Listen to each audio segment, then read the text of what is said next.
Hello everybody, welcome to episode 19 of Alternate Presidential History, second place timeline. Today we have a four-way race. The second time we're doing this is going to be the 1860 presidential election. We all know how chaotic that was. For the Republican nomination, we have former Secretary, or the current Secretary of State, William Seward, with his running mate Hannibal Hamlin, who I think is a senator at this point.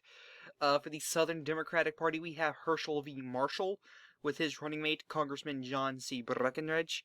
And for the Northern Democratic Party, we have President Franklin Pierce, who originally said he was not going to run for president, but of course he said if something drastic were to happen, he would run again.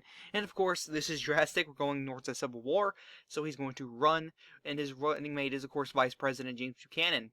Or, excuse me, William Seward was the former Secretary of State. He was not Secretary of State under Franklin Pierce, but Theodore Frelinghuysen. And for the Constitutional Union Party, we have the Governor of Texas, Sam Houston, with his running mate, Sam Bell. So let's just get into this. Let's start filling out. Let's go west to east. Of course, we do know this. I do think that Oregon will go lean. I think this will be a contested race against Seward and Pierce. California will be safe. It'll be safe red, the vote splitting, of course. Texas, that will go safe blue. Good old safe blue. You know, all these states down in here will go actually, no. Let's just start filling out some safe states. You know, these states right up in here. Let's see here. All these states. New Hampshire won't be safe. New Hampshire won't be safe.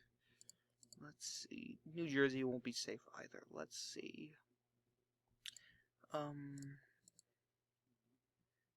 Filling out these safe states. There we go. Okay, we got the safe states already filled out. Texas, I do think that will go to the Constitution Party, as good old Sam Houston will win his home state by roughly 6 to 7 percentage points. Let's make the map all nice and pretty.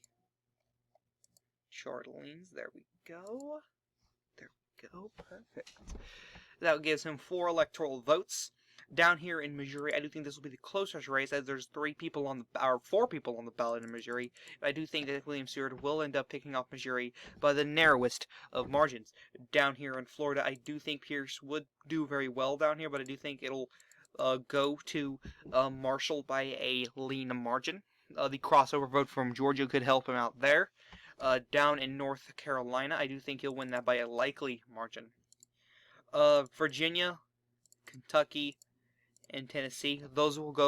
Tennessee and Kentucky will go to Houston by a likely margin, but Virginia will go by a lean margin. As we know, in real time, this went to the Constitution Party in real time.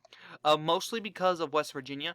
The West Virginia territory is why good old Virginia went to the Constitution Party, but of course, it did not bode well. The entirety of the Rust Belt, I think, would go likely, including Ohio and Indiana. These will be mostly contested by Franklin Pierce.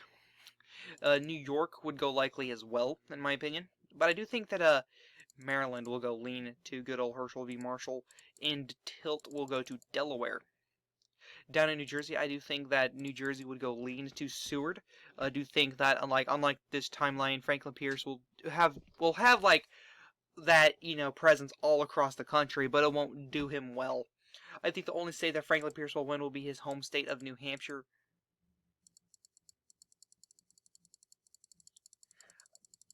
His home state of New Hampshire by a likely margin. But this is the electoral map. In last place, President Pierce with 5 electoral votes. He's in 4th freaking place. And he would get 4th in the popular vote. Actually, he would get 2nd in the popular vote, actually. He would do better than Marshall and Houston in the popular vote. Coming in 3rd on the electoral vote, Sam Houston. He would get 3rd in the popular vote as well. Coming in 2nd in the electoral vote would be Herschel V. Marshall, who would get 4th in the popular vote, but 2nd in the electoral college. And 1st in both the electoral college and popular vote, William Seward. So there you go. 187 electoral votes. Yeah! Now let's take a look what he does in his 4 years in his first term. Taking a look at William Seward's first term in office, it's going to be overrun by the Civil War. Of course, secession does happen. In 1861, the Civil War begins, and President Seward abolishes flogging. If you don't know what flogging is, it's where you take a belt or a whip and you slash someone across the back with it, or just anywhere, really. In 1862, President Seward annuls the fugitive slave law, so he tells his people, his military, do not get slaves. Don't take slaves. Bad. He also passed the District of Columbia Compensated Emancipation Act, which bars slavery in D.C.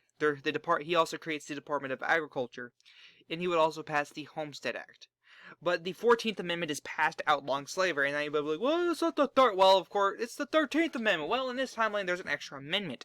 Due to the bonus bill, President Adams II, he passed the 13th Amendment. I don't remember what. I think it was something tax. I don't remember if it was income tax or what it was, but he did pass that. He did pass that 13th Amendment already. 1863, President Seward passes the Enrollment Act, which is basically the Civil War draft. West Virginia is made the 35th state officially.